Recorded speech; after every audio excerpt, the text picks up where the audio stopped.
D'aussi loin que je me souvienne, j'ai toujours bégayé. En général, ce n'était pas trop grave, mais dès qu'il y avait beaucoup de monde autour de moi, je devenais nerveuse et commençais à bégayer. Quand mes parents ont vu que ma façon de parler n'était pas fluide, ils ont dit: «Ne peux-tu pas simplement parler plus lentement? Personne n'essaye de te couper la parole.» Cela a porté un coup à mon amour-propre et je n'ai plus voulu trop parler. Après avoir commencé l'école, c'était la même chose. Quand le professeur posait des questions et me demandait de répondre, en raison de ma nervosité, je ne pouvais pas répondre aux questions dont je connaissais la réponse. Et mon bégaiement s'aggravait. Cela amenait les autres élèves à imiter ma façon de parler. Lorsque j'étais au collège, j'étais déléguée de classe. Une fois, j'ai vu que le professeur était arrivé. Je suis devenue nerveuse et quand j'ai demandé à tout le monde de se lever, j'ai de nouveau bégayé. Après avoir entendu cela, mes camarades de classe et le professeur ont tous éclaté de rire.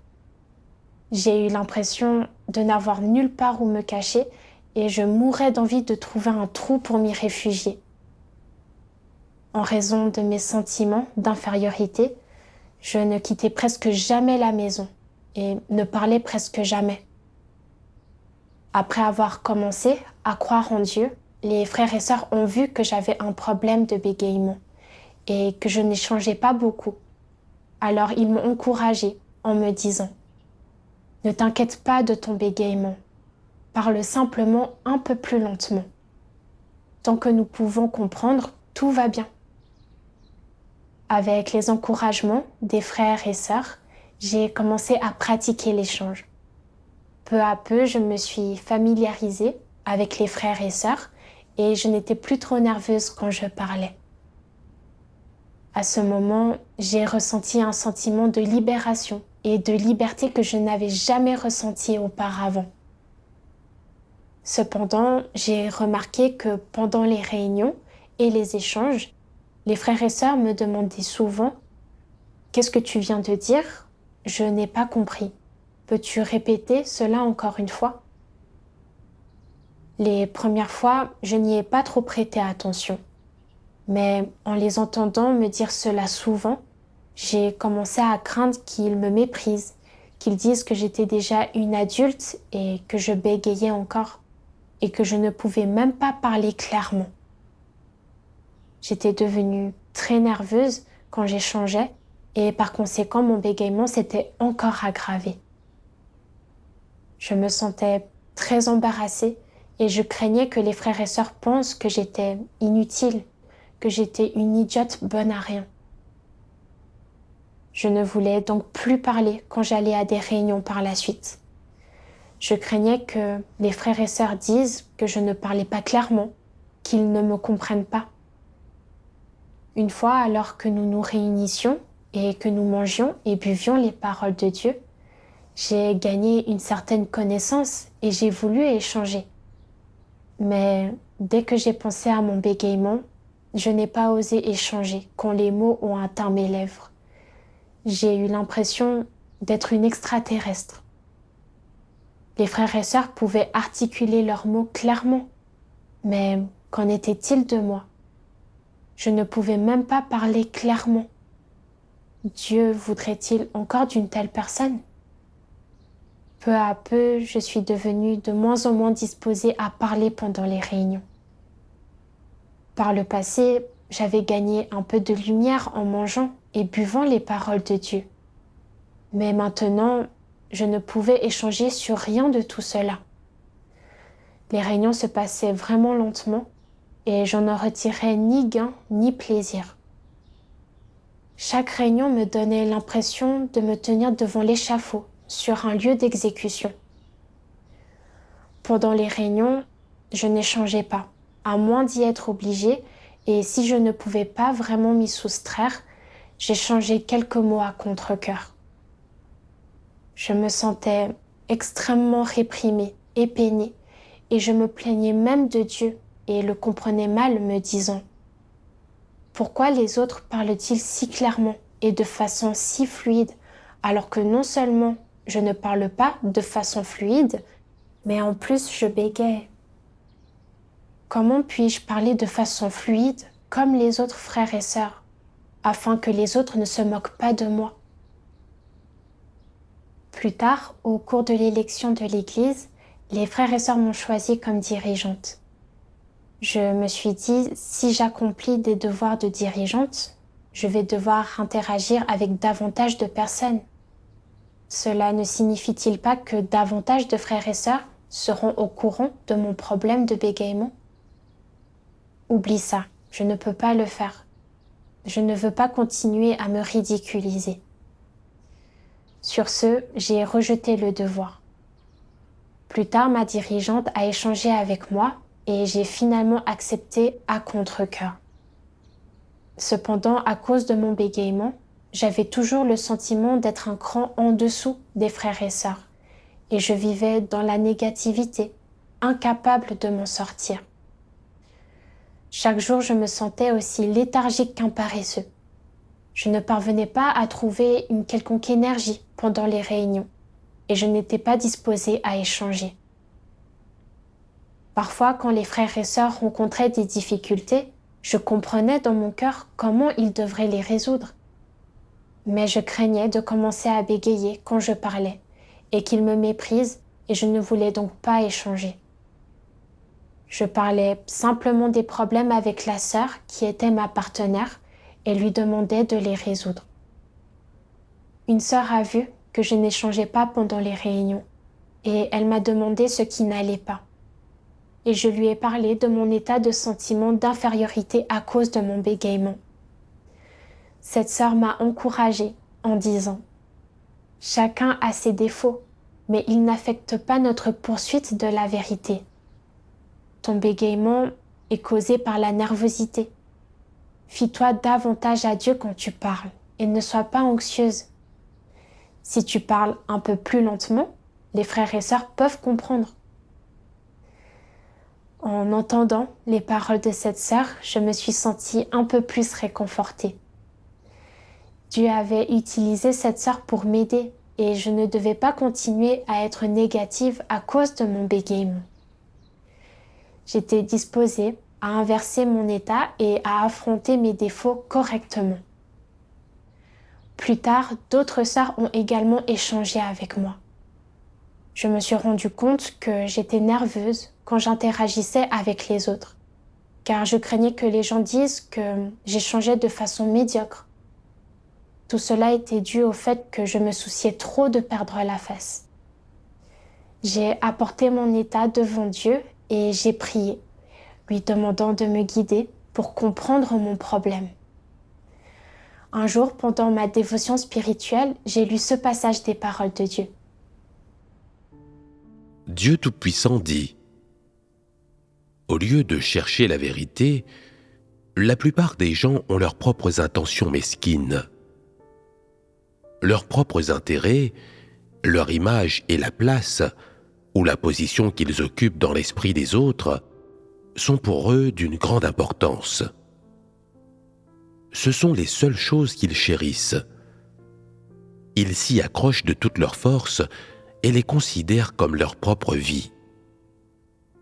Et la manière dont Dieu les voit et les traite revêt une importance secondaire. Pour le moment, ils l'ignorent. Pour le moment, ils se demandent seulement s'ils sont le chef du groupe, si on les respecte et si leurs paroles ont du poids. Leur premier souci est d'occuper cette position. Presque tous les individus, lorsqu'ils sont dans un groupe, recherchent ce genre de position, ce genre d'opportunité. Quand ils sont très talentueux, ils veulent bien sûr être les meilleurs. Si leurs capacités sont dans la moyenne, ils voudront toujours occuper une position plus élevée au sein du groupe. Et même s'ils occupent une position inférieure dans le groupe, étant de calibre et de capacité moyens, ils voudront eux aussi que les autres les admirent. Ils ne voudront pas que les autres les méprisent. leur image et leur dignité. Voilà où ils tracent la limite. Ils doivent s'accrocher à ces choses. Ils pourraient n'avoir aucune intégrité et ne pas avoir l'approbation ni l'acceptation de Dieu. Mais dans un groupe, ils ne peuvent absolument pas perdre le respect, le statut ou l'estime pour lesquels ils ont lutté. C'est là le tempérament de Satan. Mais les gens n'en ont pas conscience. Leur conviction est qu'ils doivent s'accrocher jusqu'au bout à cette image insignifiante. Ils ne se rendent pas compte que ce n'est que lorsque ces choses vaines et superficielles seront complètement abandonnées et mises de côté qu'ils deviendront de vraies personnes. Si une personne conserve comme étant la vie ces choses qui devraient être écartées, leur vie est perdue. Ils ne savent pas ce qui est en jeu. Et donc, quand ils agissent, ils retiennent toujours quelque chose.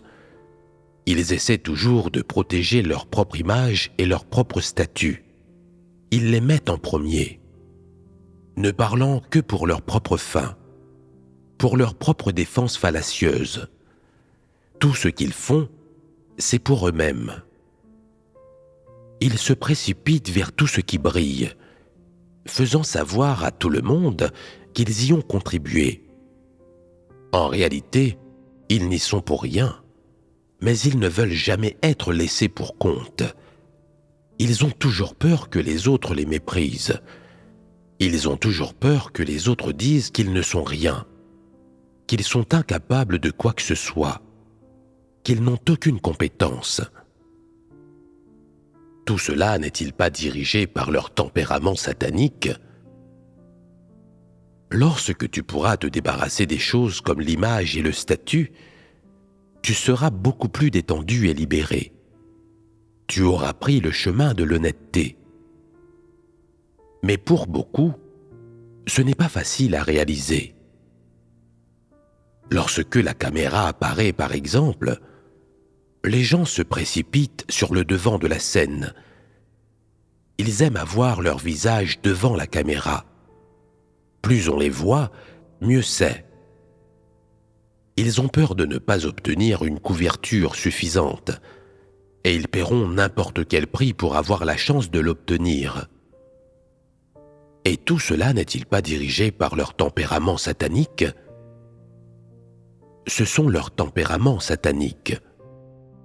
Donc, tu obtiens une couverture, et alors ? Les gens ont une haute opinion de toi, et alors ? Ils t'idolâtrent, et alors ? Est-ce que tout cela prouve que tu as la vérité réalité ? Rien de tout cela n'a de valeur. Quand tu pourras surmonter ces choses, quand tu deviendras indifférent à elles, et que tu cesseras de les trouver importantes, quand le souci de l'image, la vanité, le statut et l'admiration des autres ne contrôleront plus tes pensées, ni ton comportement, et encore moins ta façon d'accomplir ton devoir, alors ta façon d'accomplir ton devoir deviendra de plus en plus efficace et de plus en plus pure. Voyant ce que Dieu a exposé, j'ai compris que peu importe leur calibre, les gens veulent tous tenir une place dans le cœur des autres et ne veulent pas être méprisés par les autres. Même si j'avais un problème de bégaiement, je ne voulais pas que les gens me méprisent. Comme je ne parlais pas clairement quand les frères et sœurs me demandaient ce que j'avais dit pendant mon échange, je pensais qu'ils me méprisaient. Cela me donnait un sentiment d'infériorité et je devenais même si négative que je ne voulais plus faire mon devoir. Je craignais tellement de perdre la face. Depuis mon plus jeune âge, j'ai reçu l'éducation de mes parents et de mon école et les poisons sataniques tels que les gens ont autant besoin de leur fierté que l'arbre de son écorce. Et un homme laisse son nom partout où il passe, comme une oie fait entendre son cri partout où elle vole. avaient pris racine dans mon cœur. Ces choses m'avaient fait croire que les gens doivent protéger leur fierté et ne pas laisser les autres les mépriser.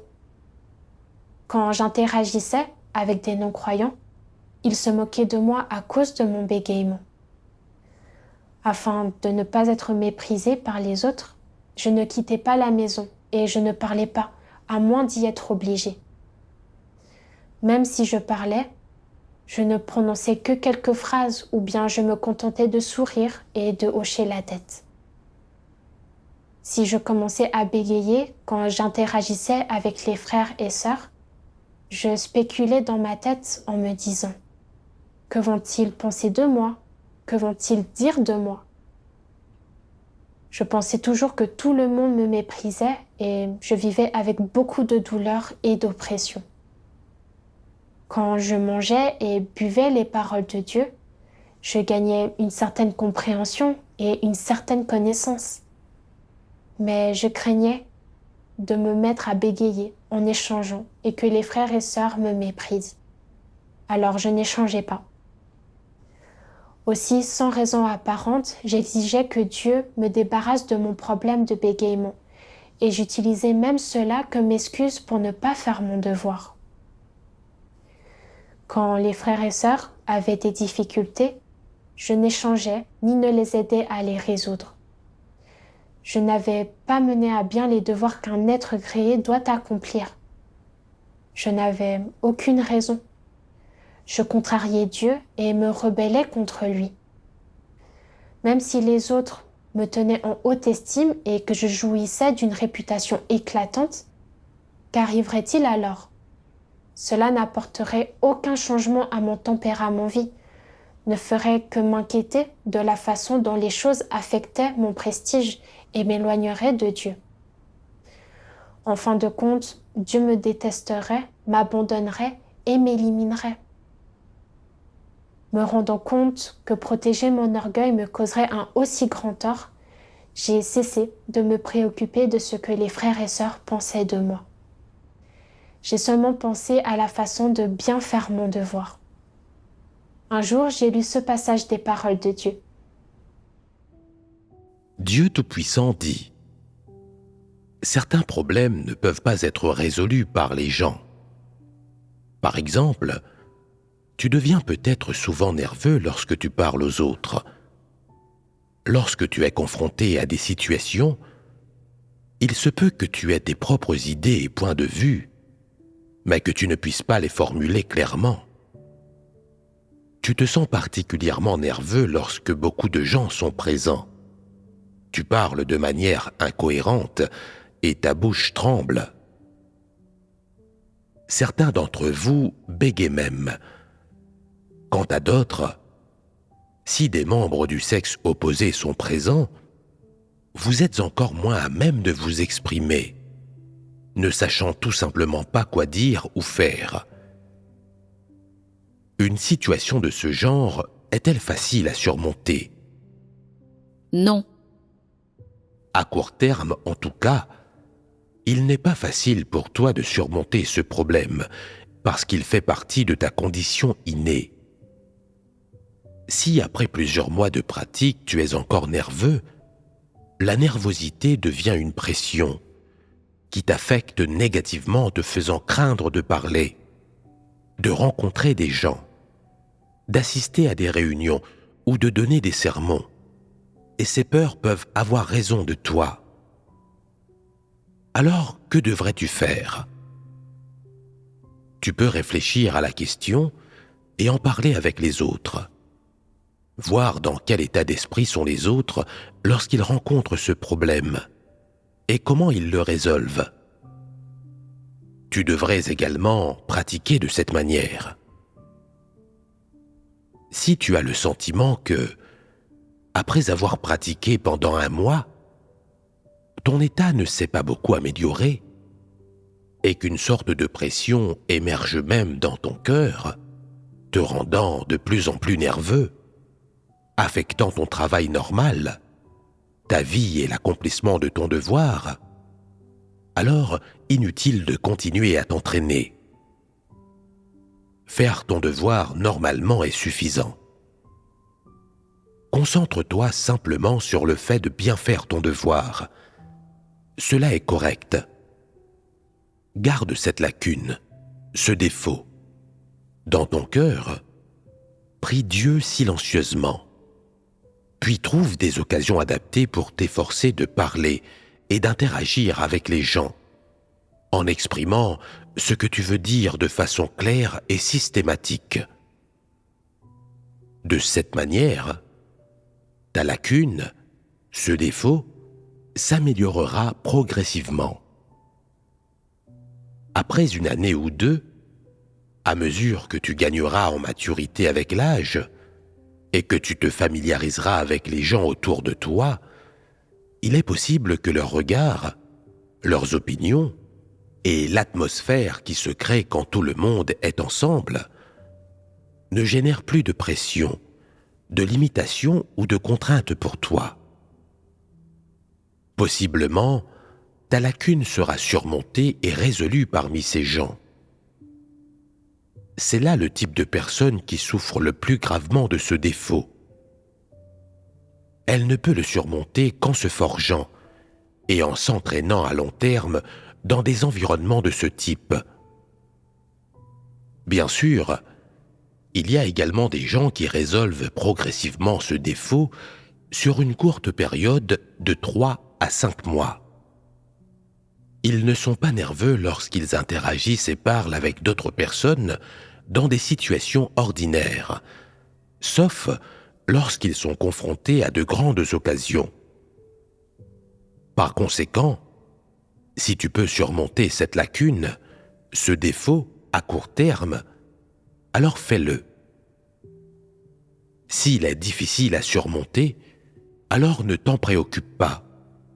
Ne lutte pas contre lui et ne te lance pas de défi. Bien sûr, si tu ne peux pas le surmonter, il ne faut pas être négatif.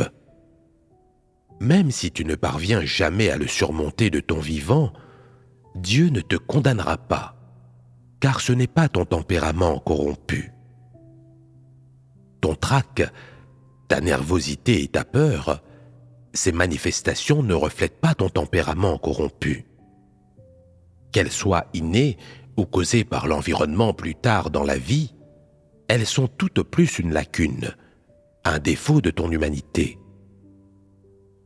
Si tu ne peux pas les changer sur le long terme, ou même le long de toute une vie, ne t'appesantis pas sur elles, ne les laisse pas te contraindre. Et tu ne devrais pas non plus devenir négatif à cause d'elles, car elles ne sont pas ton tempérament corrompu. Il est inutile de tenter de les changer ou de lutter contre elles. Si tu ne peux pas les changer, alors accepte-les. Laisse-les exister et traite-les convenablement, parce que tu peux coexister avec cette lacune, ce défaut. Le fait que tu l'aies n'affecte pas le fait que tu suives Dieu et que tu fasses tes devoirs. Du moment que tu acceptes la vérité et que tu fais tes devoirs au mieux de tes capacités, tu peux tout de même être sauvé. Cela n'affecte pas ton acceptation de la vérité et n'affecte pas ton salut. De fait, tu ne devrais pas être souvent contraint par une lacune ou un défaut donné dans ton humanité. Et tu ne devrais pas non plus souvent te décourager ou être négatif, ou même abandonner ton devoir et la poursuite de la vérité, manquant la chance d'être sauvé, pour la même raison. Cela n'en vaut absolument pas la peine. C'est ce que ferait une personne stupide et ignorante. J'étais exactement comme le disaient les paroles de Dieu. Tout au long de ma vie, à cause de mon problème de bégaiement, je devenais anxieuse chaque fois que j'étais entourée de beaucoup de gens, ce qui provoquait mon bégaiement. Quand les gens me méprisaient, cela blessait mon amour-propre et je voulais changer mon bégaiement par mes propres moyens.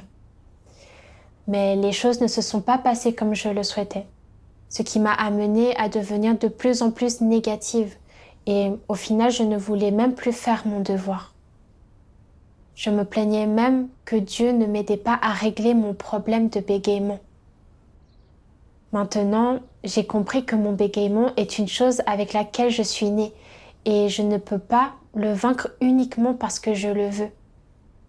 Bégayer n'est pas une source d'inquiétude, ce n'est pas un tempérament corrompu et cela n'interfère pas avec ma poursuite de la vérité. Ce n'est qu'un défaut que j'ai et tant que je le considère correctement, tout va bien. Si les frères et sœurs ne comprennent pas ce que je dis et font une suggestion, je dois y faire face calmement et répéter les mots ou parler plus lentement. Mon bégaiement ne doit pas me rendre négative au point de ne pas faire mon devoir. En bref, on n'a pas besoin de s'inquiéter de nos défauts.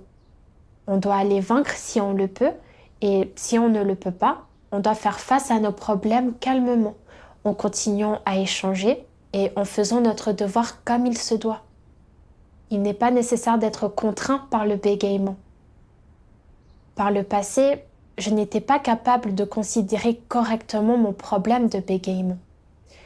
Je croyais que mon bégaiement signifiait que j'étais une bonne à rien et un gâchis d'espace, que je ne pouvais pas faire mon devoir et que Dieu ne voulait pas d'une personne comme moi.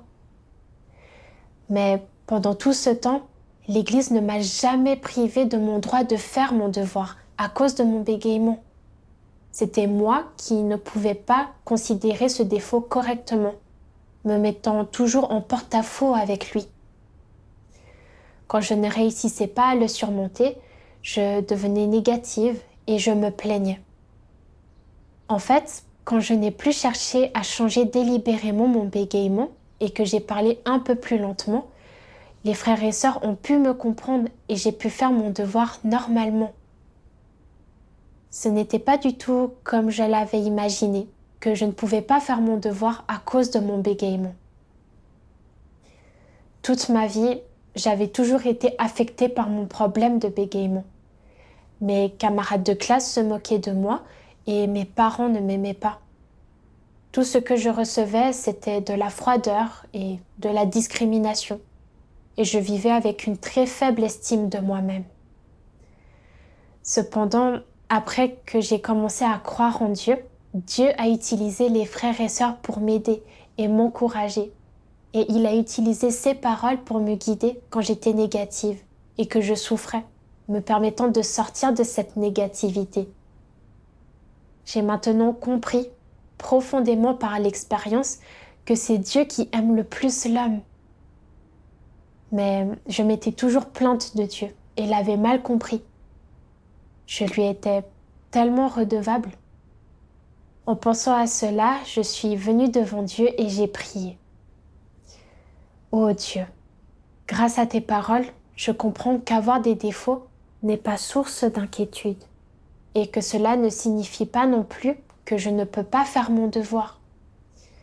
Je suis disposée à considérer mes défauts avec une mentalité calme, à me soumettre à tes orchestrations et à tes arrangements, à bien accomplir mon devoir et à te satisfaire. Un jour, pendant ma dévotion spirituelle, j'ai lu ces 2 passages des paroles de Dieu.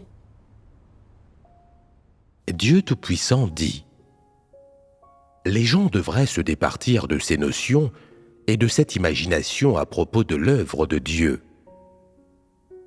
Dans des termes spécifiques, comment cela devrait-il être pratiqué ? Ne poursuis pas les dons ou les talents de haut vol.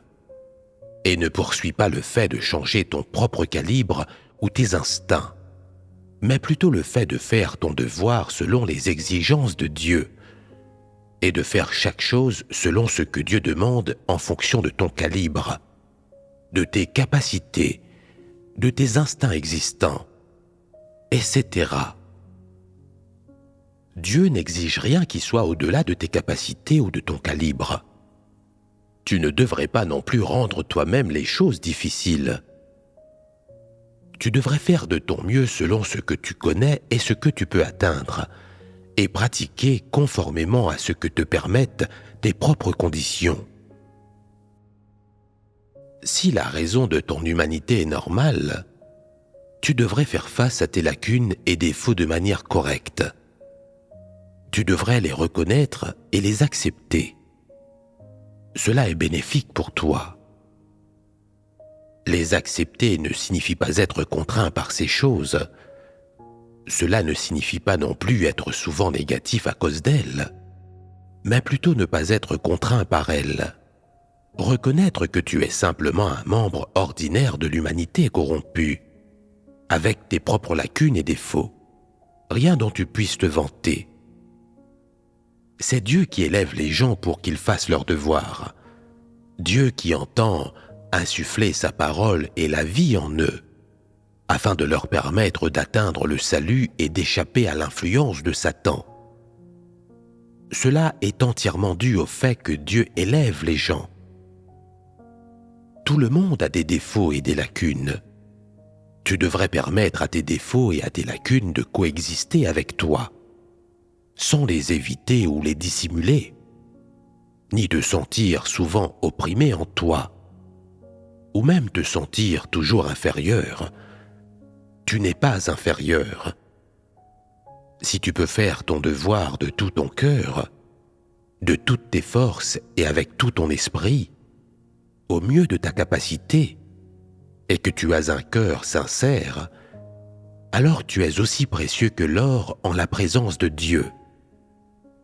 Si tu ne peux pas payer un prix et que tu manques de loyauté en faisant ton devoir, alors même si tes conditions innées sont meilleures que celles de la moyenne des gens, tu n'es pas précieux en la présence de Dieu.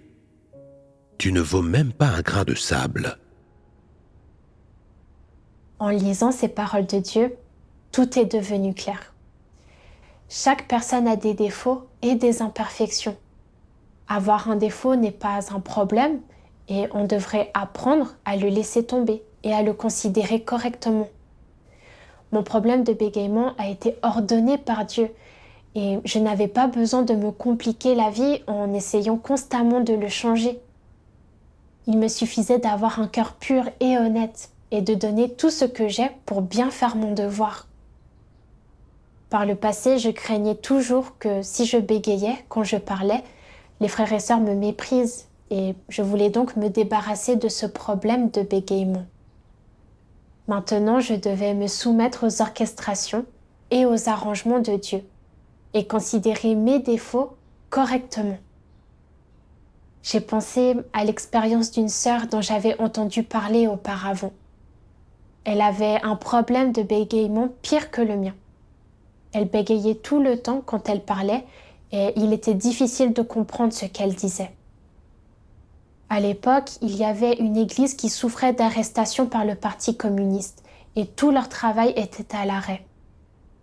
Les frères et sœurs n'osaient pas y aller, mais cette sœur s'est avancée et s'est portée volontaire pour y aller et aider à soutenir l'église. Certains ont pensé, si elle ne peut même pas parler clairement, peut-elle vraiment les soutenir? Cependant, cette sœur n'était pas contrainte par son bégaiement. Lorsqu'elle est arrivée à l'église, elle a demandé à la dirigeante de l'informer de la situation. Elle a vu que tous les frères et sœurs vivaient dans la timidité et elle a échangé avec eux l'un après l'autre. Voyant que la sœur ne parlait pas très clairement, la dirigeante a pris l'initiative de se joindre à l'échange. Avec cette sœur qui vérifiait et supervisait le travail en détail, les dirigeants et les ouvriers ont développé un sens de fardeau et les frères et sœurs ont commencé à faire leurs devoirs normalement. Même si cette sœur bégayait quand elle parlait, elle n'était pas contrainte par cela et elle était capable de produire des résultats dans son devoir. Je devrais être comme cette sœur et faire mon devoir avec un cœur sincère. Ainsi, il me serait plus facile de recevoir la direction de Dieu. Après avoir compris cela, j'ai su que je ne devais pas avoir peur parce que j'avais des défauts. Ce qui est important, c'est d'y faire face correctement et d'agir au mieux de mes capacités, conformément à ce que je peux accomplir avec mon calibre. Maintenant, quand j'exécute le travail et quand j'échange avec les frères et sœurs pour résoudre leur état, Je ne suis plus contrainte par mon bégaiement. Peu importe les problèmes que je découvre, j'émonde les gens quand je devrais et j'échange pour les aider quand c'est approprié. Quand j'échange, je trouve des paroles de Dieu pertinentes pour résoudre leurs problèmes, en me basant sur mes propres expériences, échangeant toute la compréhension que j'ai gagnée en lisant les paroles de Dieu. Parfois, je deviens anxieuse et je commence à bégayer. Alors je prie Dieu dans mon cœur en silence et lui demande de me guider afin de ne pas être contrainte par mon orgueil. Ensuite, je parle plus lentement afin que les frères et sœurs comprennent et je peux ainsi exécuter le travail clairement. Lorsque des frères et sœurs remarquent que je bégaie, ils ne me méprisent pas comme je l'imaginais et ils disent même avoir trouvé un peu de chemin grâce à mon échange. Parfois, quand la dirigeante supérieure vérifie mon travail, que je deviens nerveuse et que je commence à bégayer, j'affronte calmement cette imperfection et ma nervosité quand je parle disparaît. Toutes ces années, j'ai toujours été tourmentée par mon problème de bégaiement. Je me sentais incroyablement inférieure et réprimée. Au cours de ce cheminement, je suis parvenue à comprendre profondément que Dieu n'accorde pas d'importance au fait que quelqu'un semble être un bon parleur. Ce qu'il veut, c'est que nous ayons un cœur pur et honnête. Peu importe les défauts que l'on a en apparence, tant qu'on donne tout ce qu'on a en faisant notre devoir, on est conforme à l'intention de Dieu. Exactement comme le disent les paroles de Dieu. Tout le monde a des défauts et des lacunes. Tu devrais permettre à tes défauts et à tes lacunes de coexister avec toi. Ne pas les éviter, ne pas les dissimuler, ni te sentir souvent opprimé en toi, ou même te sentir toujours inférieur. Tu n'es pas inférieur. Si tu peux faire ton devoir de tout ton cœur, de toutes tes forces et avec tout ton esprit, au mieux de ta capacité, et que tu as un cœur sincère, alors tu es aussi précieux que l'or en la présence de Dieu.